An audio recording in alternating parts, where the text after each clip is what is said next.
Fala pessoal, bom dia gente, bom dia, bora, vamos que vamos, e aí turma, bom dia, sejam bem-vindos, vamos aí às nossas pinceladas na instrução normativa, nessas portarias aí que foram publicadas ontem. Um bom dia para vocês todos aí, sejam todos bem-vindos aqui. Vamos que vamos, né? Minha cara tá de sono porque não dá.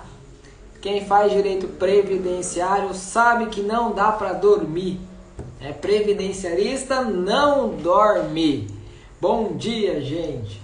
Vocês sabem que não dá para dormir, né? Não sei se vocês conseguiram dormir aí de ontem para hoje, mas eu não consegui dormir, porque são mais de 2.000 artigos para ser estudado.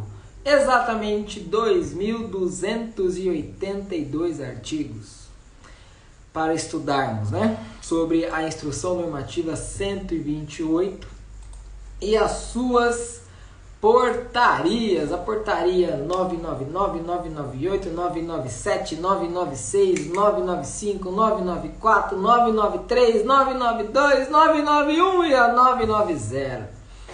Pois é, gente, muita coisa, e aí eu resolvi fazer aí umas lives durante a semana para trazer alguns pontos para vocês aqui. Hoje é quarta-feira.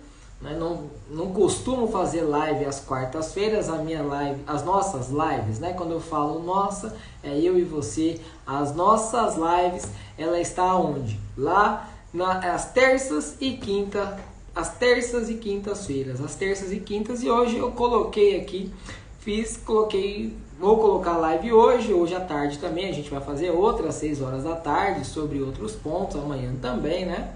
E aí a gente vai aí, demonstrar aí algumas coisas sobre a IN, entender o que aconteceu, como utilizar a instrução normativa em favor do segurado. Lembrando que é uma instrução normativa, gente. A instrução normativa ela não é superior à lei, não é superior à Constituição, não vai ali desestimular o ajuizamento de ações, porque toda vez que algum ato ilegal do INSS for praticado com base em instrução normativa e portaria, o judiciário existe para reparar esses atos, tudo bem? Oi, Ivonete, obrigado. Ontem você foi procurar o memorando 24 e está lá no artigo 313 da portaria 991, é isso daí. O memorando 24 ele foi revogado pela portaria 1432. Da mesma forma que o INSS publicou ontem a IN 128 e 10 portarias, ele também publicou mais uma portaria, que foi a portaria 1432, que revogou uma série de memorandos, uma série de ofícios, várias portarias. E o que tinha me deixado triste foi exatamente a revogação do memorando 24. E aí a Ivonete está trazendo aqui pra gente, olha professor, o memorando 24 agora está lá no artigo 313 da portaria 991. Para vocês verem como é que ficou complexo agora, entender aqui um pouquinho. Não é que ficou complexo, ficou até um pouquinho mais simples. O problema é o seguinte, é que eu tenho 10 portarias e uma instrução normativa. Por exemplo, a 991 ela vai tratar de vários assuntos, que também está sendo tratado lá na IN 128. Então, como é que eu recomendo para vocês? Quem acompanhou a live de ontem de manhã e de ontem à tarde, o que eu falei para a galera? Eu falei o seguinte, gente, ó, estuda a IN e as portarias por partes. Então, a Ivonete já colocou aqui o memorando 24. O memorando 24, ele trata de aposentadoria especial. Tratava de aposentadoria especial. Então, o que dá para entender aqui da Ivonete? A Ivonete foi estudar IN e as portarias no que toca a aposentadoria especial. E aí você vai compilando o trabalho, vai compilando ali o seu estudo sobre determinados assuntos. Isso é interessante vocês fazerem. Ontem, quando saiu a IN, saiu as portarias, eu compilei, condensei meu estudo sobre a parte de retificação de quinis, tanto que eu falei na live de manhã sobre retificação de quinis, certo? E aí, na live à noite eu falei sobre a prova de tempo de contribuição, a questão da carteira de trabalho digital, essas coisas todas. E hoje eu vou pincelar aqui com vocês algumas coisas sobre o auxílio reclusão, que tenho que condensar ali o nosso estudo. Então, gente, o que eu já vou falar para vocês? Estudem as portarias, estudem a instrução normativa com base na sua atividade, no que você está fazendo hoje. Hoje eu faço muita aposentadoria especial, então beleza, vou lá ler a IN, ver o que a IN está tratando agora sobre aposentadoria especial e vou verificar o que as portarias falam sobre aposentadoria especial. E aí você condensa o seu estudo, copia lá os artigos da IN que está tratando de aposentadoria especial, copia os artigos da portaria que está tratando de aposentadoria especial, coloca tudo isso no Word e ali já fica fácil para você, quando você quiser pesquisar alguma coisa, já está ali fácil, você não precisa ficar indo em uma, indo em outra, indo em outra, você já copiou tudo e já condensou em um único arquivo. Então faça isso daí, que isso vai auxiliar você na busca ali da materialização do direito do segurado na via administrativa. Lembrando que você pode ir para o judiciário a qualquer tempo. As portarias e a IN é o que se espera que o servidor do INSS siga. Mas se ele já não seguir a 77, ele vai seguir essa 128 e essas portarias com mais de 2.000 artigos? Só quem sabe o direito previdenciário na prática sabe que eles não observam mesmo. Então vai fazer parte. Ou melhor, nós teremos muito mais trabalho, né? A gente vai ser nós iremos cada vez mais ser procurados por clientes que teve seu benefício indeferido, com base numa portaria, numa instrução normativa, e aí nós vamos fazer o quê? Ajuizar as ações. Então, Ivonete, muito obrigado por você já ter compartilhado aqui comigo o artigo 313 da portaria 991. Para poder chegar lá, agora tempo especial, eu já sei onde vai estar, desse memorando 24. Então, condensem isso daí, gente. Condensem o estudo de vocês aí, com base no que você está fazendo. Então, eu faço isso, tudo bem? Isso é o jeito certo, se não for dessa forma não tem como fazer? Não, pelo contrário, cada um tem a sua forma de trabalhar, cada um tem a forma de estudar. A forma que eu faço, depois dessas 10 portarias dessa IN, foi exatamente condensar o estudo. Então, por exemplo, eu peguei ontem e fiz, como eu tive aula na pós-graduação ontem, com a galera lá da jurídica, na aula da pós-graduação, o meu tema ontem foi auxílio reclusão. E o engraçado é que as minhas aulas lá na pós, elas são ao vivo. Então, não é aula gravada, né? O que eu faço? Aí a Ivonete seguiu as minhas orientações. Condensou o estudo sobre a matéria que ela faz, que ela está tratando no momento. E aí fica mais fácil você entender e compilar todas as informações de uma vez só. Então, o que eu fiz ontem? Como a aula à noite era sobre auxílio reclusão, o que eu fiz? Eu atualizei o material de auxílio reclusão para os alunos da pós e condensei todo o estudo, tudo que a IN e as portarias falam sobre o auxílio reclusão. Então, eu vou trazer aqui para vocês o quê? Vou trazer umas pinceladas aqui sobre o auxílio reclusão, no que está lá na IN 128, tem vários artigos sobre o auxílio reclusão, também tem várias informações na portaria 991 sobre o auxílio reclusão e também tem várias outras informações sobre o auxílio reclusão na portaria 992. E aí imagine você, tá com a IN aberta, com a portaria de um lado, a portaria do outro, e aí você vai de um lado, vai de outro, e aí você fala, e agora? O que eu vou fazer aqui? Então condensa o estudo de vocês sobre o seu assunto. A Ivonete seguiu o que eu falei ontem. Como tem várias portarias e a instrução normativa tratando sobre tudo, pegue a instrução normativa sobre o que está falando sobre determinado assunto, pegue as portarias e condense. Copie os artigos, bota tudo no Word ali e ali você vai compilando as informações que fica mais fácil para você estudar. Tem que estudar isso aqui por parte, gente, porque se você pegar a IN, eu vou parar aqui e vou ler a IN agora. 674 artigos, tá bom. Aí você vai ler a IN. Aí depois você vai abrir lá a portaria 991, que são, se eu não me engano, é mais 500 e poucos artigos. Você vai ler, aí uma hora muda o assunto, você já se perdeu. Então estuda por parte. Eu quero entender mais sobre aposentadoria especial. Beleza, vou pegar a parte da IN que fala sobre aposentadoria especial e vou olhar todas as portarias que tratam de aposentadoria especial, tem tudo o título. Copia, joga tudo no Word e ali você vai lendo. E ali você cria uma lógica, você vai entender. Tudo que está ali sobre contribuinte individual, por exemplo, cria uma lógica e você vai entendendo. Tá bom? Eu fiz assim, tanto quanto eu falei sobre a questão da retificação do CNIS e hoje vou falar aqui para vocês algumas coisas do auxílio reclusão. Tá? Rapidinho nossa live, vocês que estão aí, se por acaso você está aqui desde a hora que eu comecei e está curtindo, esmaga o seu dedo no coraçãozinho aí que não paga não, clica no coração, ajuda o Instagram e mostrar o conteúdo para mais pessoas. Clica aqui na setinha, chama os seus amigos, cada um aí convida 2 amigos, tá bom, convida, não precisa convidar muito não, convida 1 amigo, 2 aí para vir participar, clica na setinha, manda para ele aí, vir aqui participar da nossa live, porque eu vou trazer aqui para vocês umas pinceladas sobre a instrução normativa.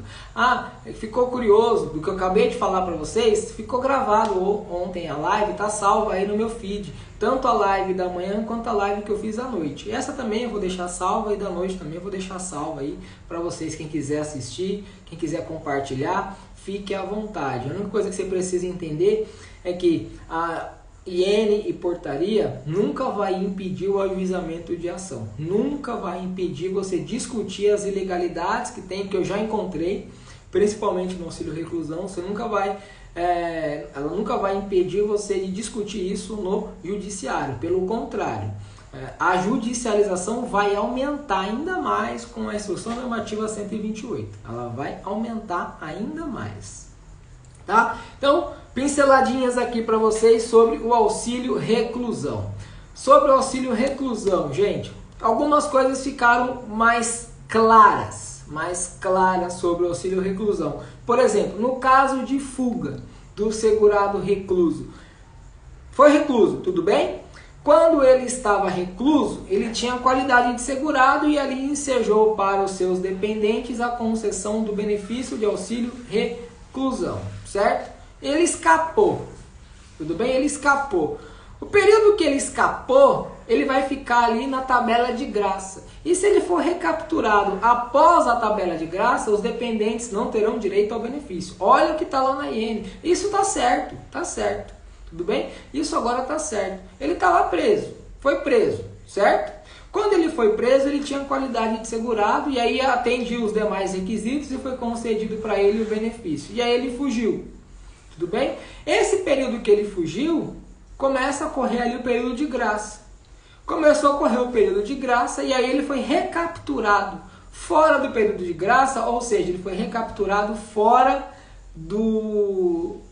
da qualidade de segurado e, portanto, os seus dependentes ali não terão direito mais ao auxílio reclusão porque ele deixou de ter a qualidade de segurado. Isso está lá no artigo 187 da IN 128, tá bom? 187 da IN 128. E aí, a própria instrução normativa agora, ela trouxe ali questões que fica mais, pelo menos no meu modo de ver, nessa parte aqui, fica mais inteligível para o segurado entender. Então tá lá no próprio artigo 382 da IN 128, que ela fala exatamente do que é a pena privativa de liberdade, quando que vai conceder ali o benefício. O que é a pena privativa de liberdade? Porque para fatos geradores após a MP 871 de 2019, ou seja, para a concessão do auxílio reclusão para prisão depois da MP 871, a prisão precisa ser em regime fechado. Uma pena privativa de liberdade, que vai ensejar ali o direito ao auxílio reclusão. E aí o 382 da IN, ele foi bem claro e falou assim pra gente, olha, o que é essa pena privativa de liberdade? É prisão em regime fechado, prisão provisória, prisão preventiva ou temporária, que é uma pena privativa de liberdade. Então, regime fechado e prisão provisória, temporária e preventiva, enseja o direito ao auxílio reclusão, desde que o segurado, quando recluso, preencha os demais requisitos: carência, baixa renda, qualidade de segurado na prisão, essas coisas todas aí que vocês já conhecem. Então ficou agora de forma muito mais clara isso daí, e também ficou mais claro agora na IN 128 a possibilidade do auxílio reclusão para o dependente do menor infrator, que tem entre 16 e 18 anos. Então, o menor infrator de 16 a 18 anos que tem um dependente, que tem um filho, se ele preencher também os requisitos, carência, qualidade de segurado, baixa renda, o filho dele também terá direito ao auxílio reclusão, desde que esse menor infrator ele esteja internado, antiga FEBEM, em São Paulo a gente chamava FEBEM, né? Agora são centros educacionais, né? Centro educacional de apoio à criança e ao adolescente, que é a internação, a gente antigamente chamava aqui de São Paulo de FEBEM. Então agora ficou mais claro isso daí também. Tá lá na IN 128 isso daí também para vocês. Agora, com relação aos dependentes. Com relação aos dependentes, a IN esclareceu uma coisa que era dúvida de muita gente. O filho que nasce e o segurado preso, o segurado está preso. Aí o filho nasceu, tudo bem? Nasceu hoje, o segurado está preso. O filho tem direito ali ao auxílio reclusão, desde que o segurado, quando foi preso, ele preencheu os requisitos. Quais requisitos? Qualidade de segurado, a carência se for o caso, baixa renda. Aí o filho nasceu e o pai está preso. Opa, o filho tem direito ao auxílio reclusão? Vamos verificar se quando da época da prisão ele preencheu os requisitos. Preencheu os requisitos que a lei exige, tem direito ao benefício. Isso agora está muito mais claro na IN 128, está lá no artigo 388 da IN 128, isso daí também. Agora, para o filho sim, para a mulher não. A mulher casou com um cara preso, tudo bem? O cara está preso, ou a mulher está presa, está reclusa. E aí a mulher está reclusa, e aí arrumou um namorado e casou com ele, ou arrumou uma namorada e casou com a namorada, e ela estando reclusa, ou ele estando recluso, tudo bem?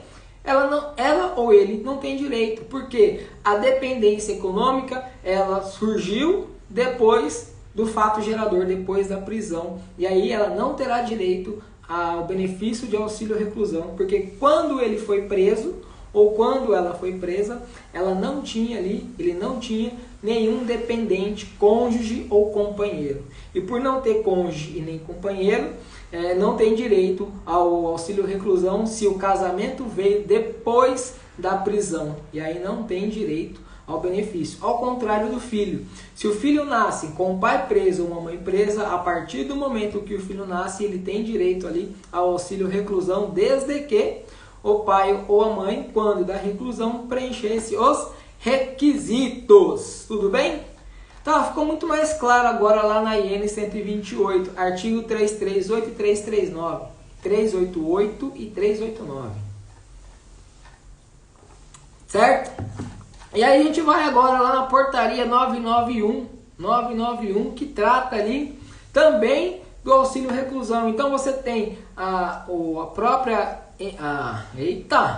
IN 128 tratando do auxílio reclusão, a portaria 991 também tratando do auxílio reclusão. E aí o destaque que eu trago para vocês na IN 128 com a portaria 991 já é uma divergência de entendimento.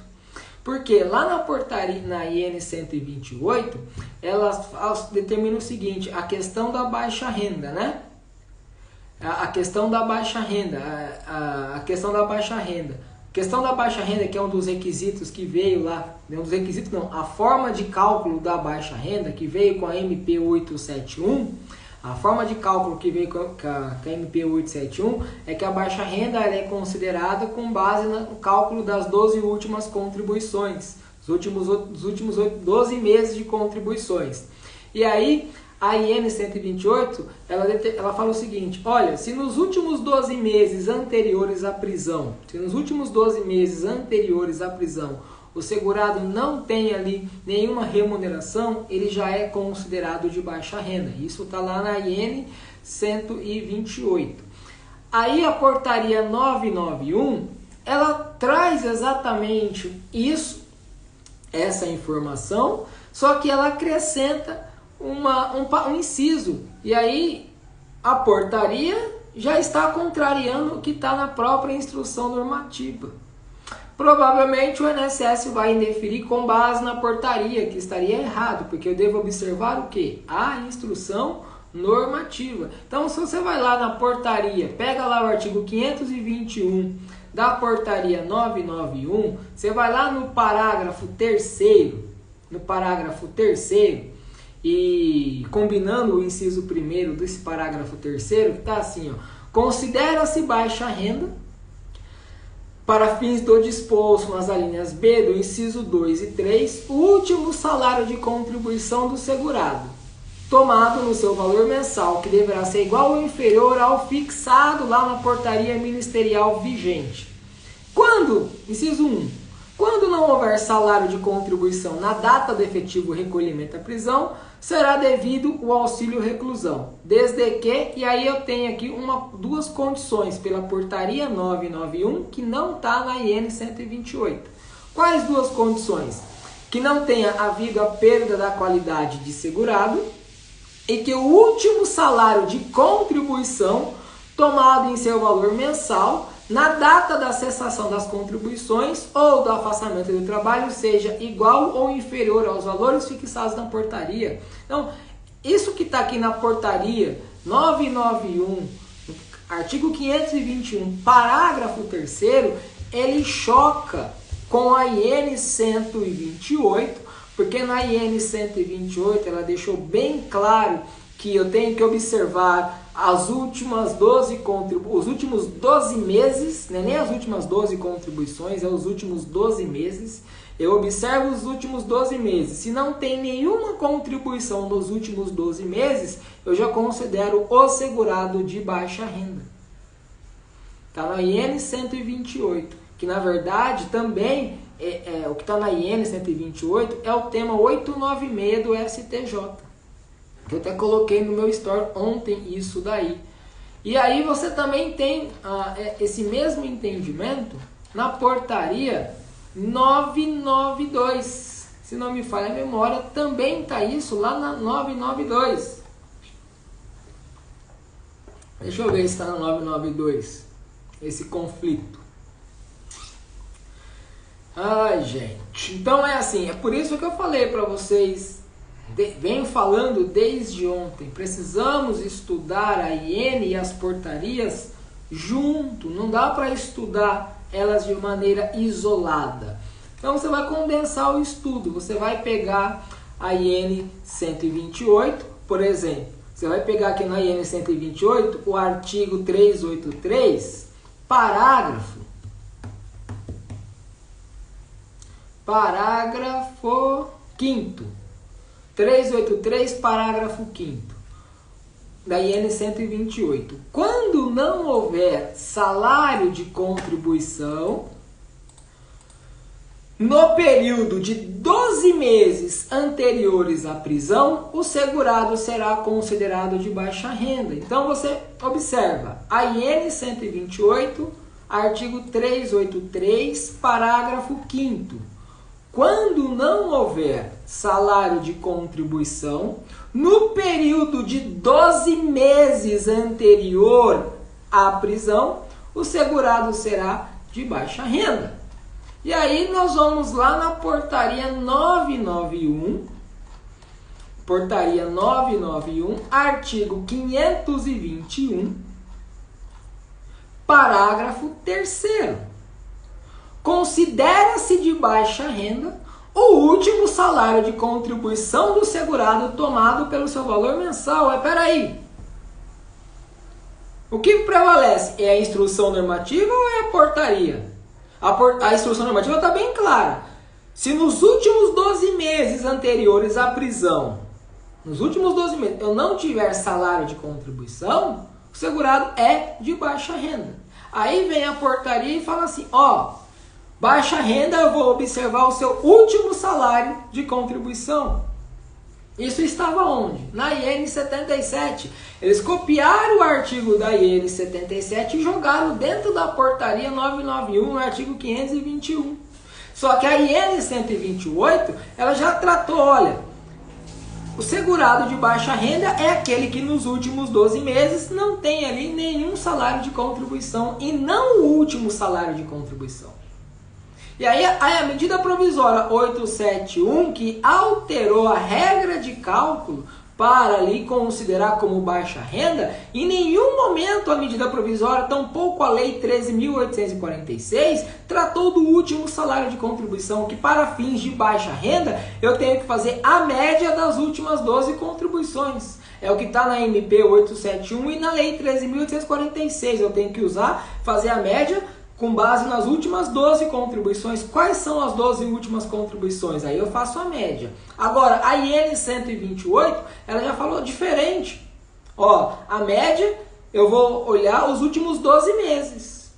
Se eu não tenho nenhuma contribuição nos últimos 12 meses, o segurado é de baixa renda. Aí a portaria 991 fala, ó, considera-se baixa renda aquele segurado que na última contribuição o valor esteja ali igual ou inferior aos limites das portarias que tratam da condição de baixa renda publicada anualmente. Então nós já vemos aqui hoje uma incongruência, uma incompatibilidade entre IN 128 com portaria 991, pelo menos no que toca essa parte aqui do auxílio reclusão. Então nós precisamos, por isso que eu conversei com vocês desde o comecinho, o que nós precisamos fazer? Estudar a instrução normativa e as portarias sobre determinado assunto. Não é, vou ler a IN 128 inteira agora, depois eu vou ler uma portaria. Você vai ficar perdido, então condensa o seu estudo. Condensa o seu estudo sobre determinado assunto para você entender o que está acontecendo, tá bom? Entendendo isso daí, você vai encontrar a melhor estratégia para você conseguir o direito conseguir a materialização do direito ao benefício no requerimento administrativo. Lembrando que nada que está em portaria, nada que está em instrução normativa vincula ao Poder Judiciário. Sempre você vai ter a válvula de escape de ir para o Poder Judiciário discutir isso daqui. Aí me perguntaram ontem, eu posso discutir isso no eventual recurso administrativo? Claro que você pode discutir no recurso administrativo. Porque o Conselho de Recurso da Previdência Social é o órgão de controle jurisdicional das decisões do INSS. Só que lendo uma das portarias ontem, que eu nem lembro o número mais, eu fiquei com a pulga atrás da orelha. Por quê? Eu até falei na última live de ontem à noite. Qual o sentido? Pensa, raciocina comigo. Você que está aqui me acompanhando, você faz o controle das minhas decisões, tudo bem? Ou seja, você é o CRPS, certo? Você tem o controle jurisdicional das minhas decisões, Michel, que eu sou o INSS. Então, faz esse raciocínio comigo. Você me controla. Só que eu vou fazer uma portaria da forma que você tem que trabalhar. Peraí. Se é você que me controla, como é que eu vou falar como é que você vai me controlar? Uma das portarias que eu vi ontem traz exatamente isso. E isso me deixou com a pulga atrás da orelha. Porque não tem sentido isso. Não tem lógica. Como que o diretor de benefícios do INSS, ele traz procedimentos para a atuação do Conselho de Recurso, que o Conselho de Recurso ele tem o poder de controle das decisões do INSS? Como isso? Isso não tem sentido nenhum. E eu acredito que os conselheiros mais atentos a isso vai passar por cima dessa portaria, porque os conselheiros eles são representantes do povo, do governo, né? Os conselheiros que estão ali são representantes das empresas, dos trabalhadores e do governo. Os representantes do conselho, eles não estão vinculados a portarias de direção do INSS. Eles não são vinculados, o CRPS não é vinculado à instrução normativa do INSS, ele não é vinculado a portarias do INSS, porque o CRPS faz o controle das decisões do INSS. Agora, se vier uma portaria do ministro do Trabalho e Previdência, isso vincula o CRPS. Portaria do Ministério da Previdência vincula o CRPS. Parecer do Ministério da Previdência vincula o CRPS. Parecer da Advocacia Geral da União vincula o CRPS. Agora, portaria da diretoria de benefícios do INSS não vincula o CRPS. Isso é um alerta que eu faço a vocês, porque uma das portarias lá que trata de recursos administrativos, processo administrativo e recurso, ela traz ali várias informações, o INSS tentando regulamentar o procedimento do Conselho de Recurso. E isso é ilógico. É eu querer entrar na sua casa sem você me convidar. Isso não existe. Tudo bem? Isso não existe. Agora, se viesse uma instrução normativa do Ministério da Previdência, do Ministério do Trabalho e Previdência, se viesse uma portaria do Ministro de Estado, aí sim vincularia ao CRPS. Agora, uma portaria da direção de benefício, da diretoria de benefício, não vincula o CRPS. E isso me chamou muito a atenção. Certo, gente? É isso daí. E pela manhã é só. Às 18 horas eu volto com mais uma pincelada aqui sobre a nossa instrução normativa 128, tá bom? Para quem tiver interesse, eu e o professor Cláudio coloquei aí no Store, né? Não é Store, é no Store. Dia 9 de abril nós iremos fazer um curso sobre a instrução normativa do INSS, como aplicar no novo processo administrativo. Quem tiver interesse em conhecer, tá lá no Store, clica no link, conheça lá o nosso curso, tá bom? Um ótimo dia para vocês aí, fiquem com Deus, Deus abençoe. Às 18 horas eu volto aqui com mais alguma pincelada aí pra gente falar sobre as incongruências entre instrução normativa e as portarias do INSS em matéria de benefício previdenciário. Beijo, fiquem com Deus e até mais. Tchau!